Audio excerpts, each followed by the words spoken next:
My friend, there is something happening inside the Jefferson Health Training Complex that almost nobody has stopped to look at carefully. With just a handful of days left before the most brutal cut on the entire NFL calendar, that moment when 90 men become 53 overnight, the Philadelphia Eagles decided to do the exact opposite of what everyone expected. They did not cut a receiver. They brought in another one. And it was not a big name. It was not a Pro Bowl veteran. It was not anybody the fan base was asking for on social media.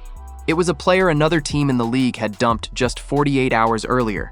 A player taken in the very last round of the draft, who lost his entire rookie season with a wrecked knee, and who in 2 years of professional football has piled up numbers that would fit comfortably inside a single quarter of football for any starter in this league. And even so, one of the best-known reporters in the city that just released this player reacted to the signing with a short sentence that reads almost like a jab.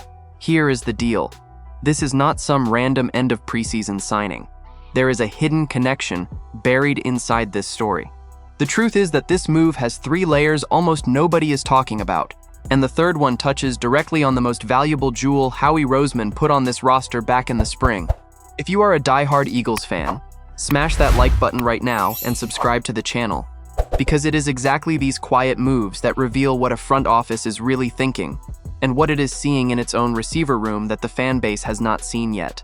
For you to understand how strange this decision really is, you first have to look at the current state of the receiver group in Philadelphia. This is by a mile the most crowded position on the entire roster. Devonta Smith is the established number 1. Mekhi Lemon arrived as a first-round pick and a Biletnikoff Award winner. Hollywood Brown was signed to provide vertical speed. Dontavion Wicks came over from Green Bay. Elijah Moore has been on the roster since the middle of last offseason. And then there are Darius Cooper, Britton Covey, Quez Watkins, Danny Gray, Samori Toure, and Eric Ezukanma fighting for whatever is left. That is 11 bodies competing for 6 spots at the absolute most. A warehouse that is already overflowing. And it was exactly there, inside that packed group, that the Eagles decided to squeeze in one more piece. His name is Taj Washington. Taj Washington is 25 years old, 5'10", and 174 pounds. He was born in Marshall, in East Texas, and started his college career at Memphis, where he was named a freshman All-American in his very first season. After 2 seasons with the Tigers, he transferred to USC, where he spent 3 years and became one of the most productive receivers in the Pac-12. The peak came in 2023, 59 receptions, 1,062 yards, and 8 touchdowns, leading his entire team in catches and yards, and leading the whole conference in yards per reception, at exactly 18 yards per catch. He was a 2-time All-Pac-12 selection. And here is the detail a lot of people let slip right past them. In that 2023 season, his teammate in that USC receiver room was none other than Mekhi Lemon, the Eagles' first-round rookie. The two of them played together, practiced together, and shared the same receiver group for a full season. So why did a player with that resume fall so far in the draft? The answer is on the stopwatch. Analyst Lance Zierlein of NFL.com projected Washington as a 5th-round pick, but at the combine he ran the 40-yard dash in 4.52 seconds, a perfectly normal time for a regular human being, and a relatively slow one for a professional wide receiver. That was enough to knock him all the way down to pick number 241 in the 7th and final round of the 2024 draft by the Miami Dolphins. And the evaluation Zierlein wrote before that draft describes, with almost cruel precision, exactly the kind of player he is. According to the analyst, Washington's measurables could work against him during the evaluation process, but his competitiveness and consistency balanced that out somewhat. He labeled him a slot-only prospect, with ordinary burst but above-average route acumen. A player who rarely creates big separation windows, but who makes up for it with an impressive win rate on contested catches. A guy with zero fear of working the middle of the field and a willingness to block out of 3 receiver sets. Zierlein also pointed out that he is a talented return man with real dog in him on coverage teams. The conclusion was blunt. A day 3 player who would fight for a roster spot as a 5th receiver with special teams value. And that is exactly how his first 2 professional years played out. A hard story. Washington never even made it onto the field as a rookie. He tore his anterior cruciate ligament and was placed on injured reserve back in July, before the season even started. He lost the entire year. He came back in 2025 and appeared in only 6 regular season games, logging 45 offensive snaps and 4 on special teams. The total damage? 3 receptions on 5 targets for 37 yards. No touchdowns. The longest catch of his career went for 19 yards, on a pass from quarterback Quinn Ewers in a loss up in Foxborough on the final Sunday of last regular season. And this past Tuesday, Miami ended the experiment. They waived Washington and claimed receiver Ryan Miller, who was coming from the New York Giants, to take his roster spot. 2 days later, the Eagles moved.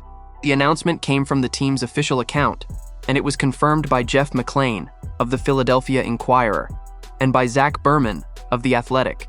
Philadelphia signed wide receiver Taj Washington and waived wide receiver Brandon Hayes. Hayes, an undrafted rookie, was released by the franchise for the 3rd time, and ironically, he was coming off a camp practice in which he saw multiple targets. Berman also noted an interesting pattern.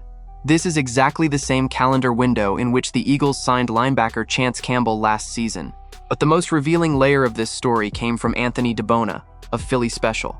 According to him, Eagles quarterbacks coach Parks Frazier was an offensive assistant with the Miami Dolphins in 2024, exactly the year Washington was drafted.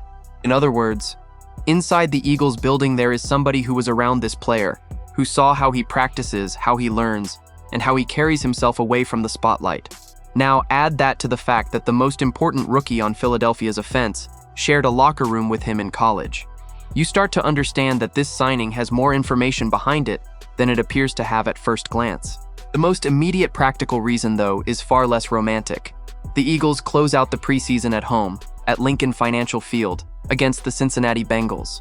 And in a game like that, where no starter is going to risk his neck, the team simply needs fresh bodies to fill out the snaps. Washington lands with a brutally simple mission.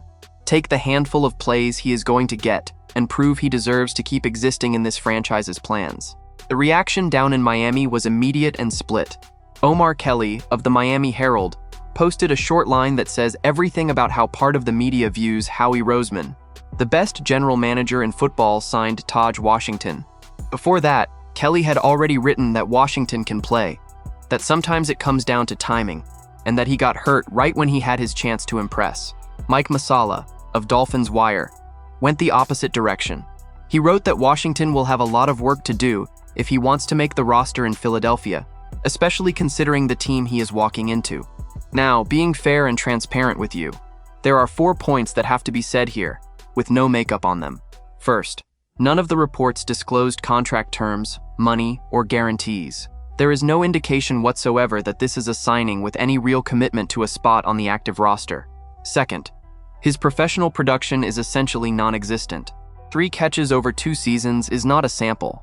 It is a rough draft, and Miami gave up on him for a reason, after 2 camps and 2 preseasons watching him up close. Third, the top of the Eagles' receiver room is closed. Smith, Lemon, Hollywood Brown, and Wicks occupy the first 4 rungs, and the real fight starts at the 5th spot and goes down, against players who have been in the building since April and know Sean Mannion's system far better than he does. The most likely path, if this works out at all, is the practice squad. And fourth, the Parks-Frazier connection and the Makai Lemon connection are reporter observations, not statements from the franchise. Nobody with the Eagles has confirmed that those factors weighed on the decision. It is interesting context, not established fact. With a player who has just 3 career receptions in 2 NFL seasons, walking into a receiver room that already had 11 names fighting for spots, with a direct bridge linking that receiver to the team's quarterback's coach, and to the most important first-round rookie on the offense, and with the 53-man cutdown banging on the door in a matter of days, the question for you, Eagles fan, is straightforward.